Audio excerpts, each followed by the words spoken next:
নমস্কার বন্ধুরা, সোমাদির রান্নাঘরে আমার সকল বন্ধুদের জানাই স্বাগত। আশা করছি আপনারা সবাই খুব ভালো আছেন। এই শীতের মরশুমে বাজারে নানা রকমের সবজি পাওয়া যায়, তার মধ্যে পালং শাক তো আছেই।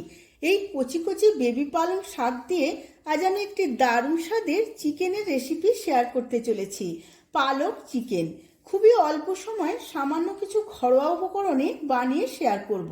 আপনারা যে কোনো ঘরোয়া অনুষ্ঠানে বাড়িতে এই রেসিপিটি বানিয়ে দেখতে পারেন। তার জন্য সম্পূর্ণ ভিডিওটি দেখতে হবে। আমার চ্যানেলে নতুন বন্ধু হলে চ্যানেলটিকে সাবস্ক্রাইব করে পাশে থাকা বেল আইকনটি প্রেস করে রাখবেন, যাতে আমার সমস্ত রান্নার নোটিফিকেশান সবার আগে আপনাদের কাছে পৌঁছে যায়। আর ফেসবুক বন্ধুদের কাছে অনুরোধ পেজটিকে ফলো করার জন্য। চলুন দেখে নেওয়া যাক রেসিপিটি। এখানে আমি 1 কিলোগ্রাম চিকেন একটু বড় বড় পিস করে নিয়েছিলাম, খুব ভালো করে ধুয়ে নিয়েছি। এখন ম্যারিনেটের জন্য স্বাদ মতো নুন দিয়ে দিয়েছি, দিয়ে দিলাম 100 গ্রাম টক দই, আর দেব 1 চামচ হলুদ গুঁড়ো আর 1 চামচ আদা রসুন বাটা। সমস্ত উপকরণগুলো চিকেনের সাথে খুব ভালোভাবে মাখিয়ে নেব।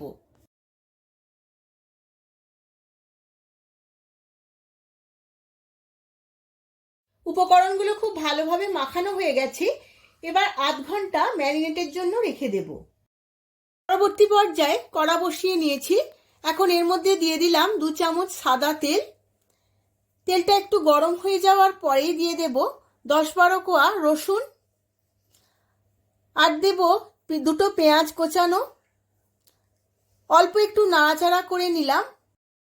এরপর দিয়ে দেব 10-12টা কাজু বাদাম আর 3-4টে কুচনো কাঁচা লঙ্কা। সমস্ত উপকরণগুলো 5 মিনিট খুব ভালো করে ভেজে নেব। উপকরণগুলো 5 মিনিট নাড়াচাড়া করে নিয়েছি হালকা করে। এবার এর মধ্যে দিয়ে দিলাম 200 গ্রাম কচি পালং শাক। শীতের সিজনে পালং শাক তো সবার ঘরেই থাকেই। অল্প একটু নাড়াচাড়া করে জল দিয়ে দিলাম, একটু সেদ্ধ করে নেব 5 মিনিটের মতো। সমস্ত উপকরণগুলো 5 মিনিটের মতো সেদ্ধ করে নিয়েছি। এবার ঠান্ডা করে বেটে নেব। আবারও কড়া বসিয়ে নিয়েছি। কড়ার মধ্যে দিয়ে দিলাম 4 চামচ সাদা তেল। তেলটা একটু গরম হয়ে যাওয়ার পর দিয়ে দিলাম 1/2 চামচ জিরে আর কিছু গোটা গরম মশলা। গরম মশলার মধ্যে রয়েছে ছোট এলাচ, দারচিনি আর লবঙ্গ। অল্প একটু নাড়াচাড়া করে নেওয়ার পর 3-4টে ছোট ছোট করে কেটে রাখা কাঁচা লঙ্কা এবং 2টো ছোট ছোট করে কেটে রাখা পেঁয়াজ দিয়ে দিলাম। অল্প একটু নাড়াচাড়া করে নেব সমস্ত উপকরণগুলো।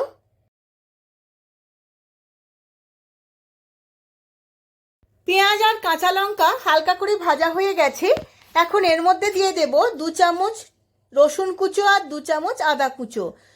সমস্ত উপকরণগুলো আবারও 5 মিনিট ভালো করে ভেজে নেব। এই রেসিপিটি অল্প মশলা এবং অল্প তেলে এত সুন্দর স্বাদ এনে দেয়, আপনারা না খেলে বুঝতেও পারবেন না। তাই একবার হলেও বাড়িতে এই রেসিপিটি ট্রাই করে দেখতে পারেন। সমস্ত উপকরণগুলো খুব ভালো করে ভাজা হয়ে গেছে। এখন এর মধ্যে দিয়ে দিলাম 1 চামচ কাশ্মীরি লঙ্কার গুঁড়ো, 1 চামচ জিরের গুঁড়ো আর 1 চামচ ধনের গুঁড়ো। 2-1 মিনিট খুব ভালো করে নাড়াচাড়া করে নিয়েছি। এখন ম্যারিনেট করা চিকেনটা আমি এই ভাজা মশলার মধ্যে দিয়ে দেব। সমস্ত মশলার সাথে চিকেনটা খুব ভালো করে মিশিয়ে নেব।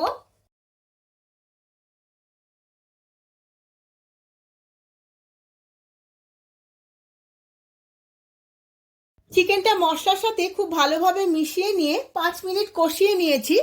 এবার চাপা দিয়ে 5-7 মিনিট রান্না হতে দেব লো ফ্লেমে। চিকেনটা রান্না হতে হতে অন্যদিকে একটা পেস্ট বানিয়ে নেব। আমি একটা মিক্সিং জার নিয়ে নিয়েছি।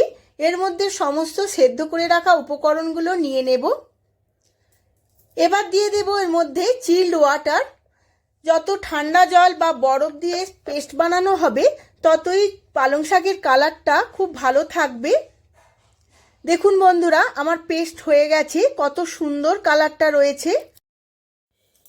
এদিকে আমার চিকেনটা 7-8 মিনিট ভালোভাবে রান্না করে নিয়েছি। দেখুন বন্ধুরা, কতটা তেল ছেড়ে দিয়েছে, সেদ্ধও হয়ে গেছে, যেহেতু আমার আধ ঘন্টা ম্যারিনেটে ছিল। এবার আমি সমস্ত পালংয়ের পেস্টটা দিয়ে দিলাম। পেস্টটা দিয়ে আবারও আমি নাড়াচাড়া করে নেব। সমস্ত পেস্টটা আমি মিশিয়ে নেব খুব ভালো করে। আবারও রান্না করে নেব 2-4 মিনিট। চিকেনটা আমার 5 মিনিট রান্না করে নেওয়া হয়ে গেছে। এখন এর মধ্যে দিয়ে দেব স্বাদ মতো নুন। যেহেতু ম্যারিনেটের সময় অল্প একটু নুন দিয়েছিলাম, তাই এখন বেশি নুন লাগবে না। নুনটা খুব ভালোভাবে চিকেনের সাথে মিশিয়ে নেব। এবার চাপা দিয়ে গ্যাসের ফ্লেমটা লোতে রেখে 5 মিনিট রান্না করে নেব। 5 মিনিট রান্না করে নেওয়ার ফলে পালক চিকেনটা আমার একদম রেডি হয়ে গেছে। এখন এর মধ্যে দিয়ে দিলাম শাহি গরম মশলার গুঁড়ো 1 চামচ, আর দেব 2 চামচ ফ্রেশ ক্রিম। যদি আপনাদের বাড়িতে ফ্রেশ ক্রিম না থাকে দুধের সরও দিতে পারেন। খুব ভালো করে মিশিয়ে নেব আবারও একবার। এবার আমি গ্যাসের ফ্লেমটা অফ করে দিয়ে সার্ভ করে নেব। আমি সার্ভ করে নিয়েছি পালক চিকেন। দারুণ টেস্ট। বন্ধুরা, না খেলে বোঝা যায় না, তাই সময় নষ্ট না করে ঝটপট বাড়িতে বানিয়ে ফেলুন। আর কেমন হয়েছে আমার কমেন্ট বক্সে কমেন্ট করে জানাতে কিন্তু ভুলবেন না। ভিডিওটা যদি ভালো লেগে থাকে ভিডিওটিতে প্রচুর প্রচুর লাইক, শেয়ার, কমেন্ট করবেন। আজ তাহলে আসি, আবার দেখা হবে পরবর্তী ভিডিওতে। ধন্যবাদ।